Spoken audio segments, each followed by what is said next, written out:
Olá, nós somos do terceiro ano de Química e hoje nós estamos aqui para apresentar um trabalho da disciplina de Química Analítica 2, ministrada pelo professor Edmárcio.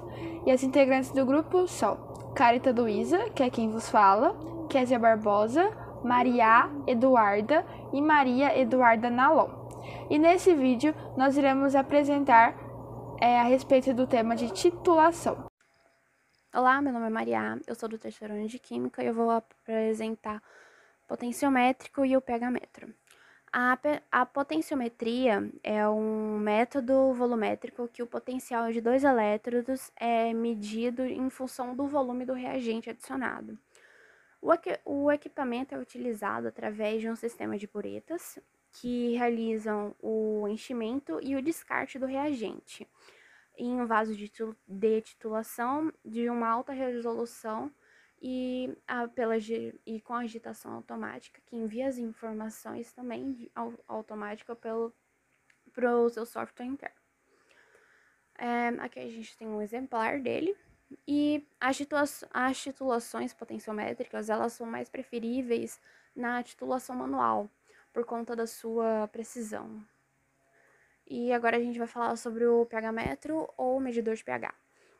Ele é um equipamento utilizado para medir o potencial hidrogeniônico de uma amostra. Ele é constituído por um eletrodo e um círculo potenciométrico de utilização bem simples.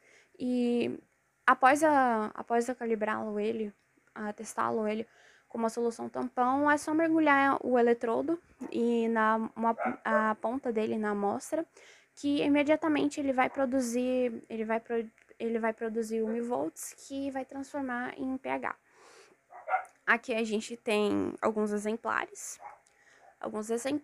e ele é bastante utilizado em laboratórios e em amostras de alimentos, como por exemplo a água, o creme, carne, suco, soluções em geral, queijo e entre outros, praticamente quase tudo.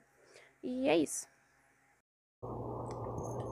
Os métodos volumétricos eles são frequentemente utilizados na área da química analítica quantitativa com o intuito de determinar a concentração ou teor de um reagente ou analito.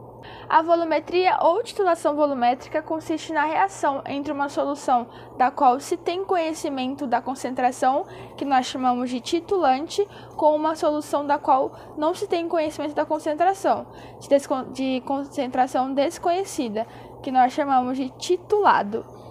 Logo, de maneira sugestiva, uma dessas soluções será um ácido, enquanto a outra será uma base. Normalmente, para a realização de uma volumetria ácido-base manual, nós utilizamos um balão de Erlenmeyer, que vai conter aí o indicador, o titulado, um pouco de água, juntamente com uma bureta, que é onde vai conter o titulante. E a reação ela vai ocorrer entre um ácido e uma base, e ela vai ser comumente chamada de reação de neutralização. Quando um ácido reage com uma base, nós teremos aí a formação de água e sal. Logo, é necessário equacionar esse tipo de relação com base em cálculos estequiométricos. Dessa forma, com a adição de um indicador ácido-base, como por exemplo a fenolftaleína, é possível observar quando a reação se completa, atingindo seu ponto de equivalência. Ademais, à medida que adicionamos rigorosamente o titulante ao titulado, o pH da mistura altera-se, tornando possível registrar essa variação em suporte gráfico, constituindo-se então a curva de titulação. Para exemplificarmos um pouco sobre a volumetria de ácido-base, nós temos aqui essa imagem no slide, que fala a respeito de uma reação típica envolvendo ácido acético, que é o vinagre, água, o indicador ácido-base, que nesse caso é a fenolftaleína, e hidróxido de sódio. Inicialmente, nós temos aí o ácido acético, e aí então é adicionado um pouco de água e o indicador, que é a fenolftaleína, no balão de Erlenmeyer. Em seguida, é adicionado de forma rigorosa e com auxílio de uma bureta o hidróxido de sódio. A partir do momento em que o ácido é neutralizado, aí na imagem nós podemos perceber que ele tem a sua coloração alterada. Ele vai de incolor para uma coloração rosada.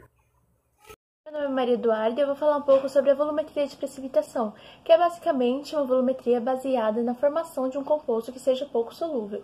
Do modo de vista operacional, ela se assemelha muito à volumetria ácido-base, com a diferença de que, enquanto na volumetria de ácido-base temos a neutralização, nessa volumetria nós temos a formação de um precipitado.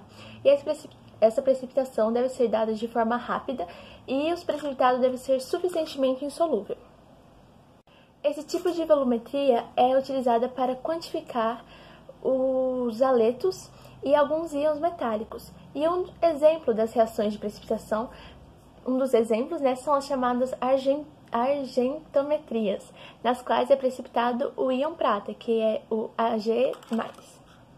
Para a volumetria de complexação, nós iremos precisar que em um Erlenmeyer esteja contido o analito, que geralmente é um cátion metálico, podendo ser tanto de um metal alcalino terroso quanto de transição. E na bureta vai estar o titulante, que deverá ser um composto orgânico com estrutura de modo da qual façam partes dois ou mais átomos possuidores de pares de elétrons não utilizados em ligações químicas primárias, mas eles vão ser usados mais como ímãs eletrostáticos para se prenderem a íons metálicos. O principal titulante para esse tipo de volumetria é o ETDA. E exemplo para a volumetria de complexação se dá na determinação do íon cálcio por complexação a partir de uma amostra aquosa. Volumetria de óxido-redução. A volumetria de óxido-redução nada mais é que uma titulação feita a partir das reações de oxidação. E o que são as reações de oxidação? São aquelas em que há variação do NOx e variação de elétrons, como, por exemplo, essa reação do ferro e do oxigênio. Nessa reação, o ferro nos reagentes tem NOx zero, porque ele está sozinho, elemento químico sozinho, então a carga de NOx dele é zero. E a carga do oxigênio também é zero.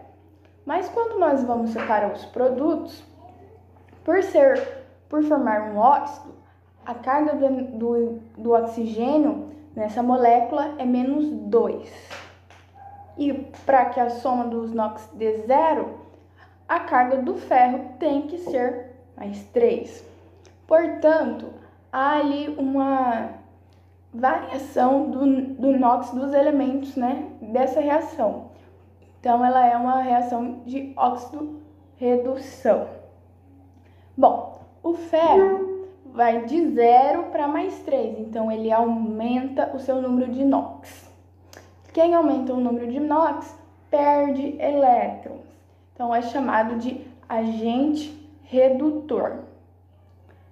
Já o oxigênio, ele vai de 0 ao menos 2, ele reduz o seu número de NOx.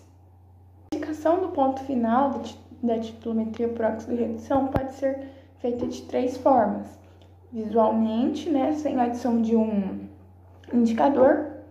Visualmente, com a adição de um indicador, no caso o mais utilizado é o amido, ou por métodos eletroanalíticos, por potenciometria, que já foi discutido aqui nesse trabalho.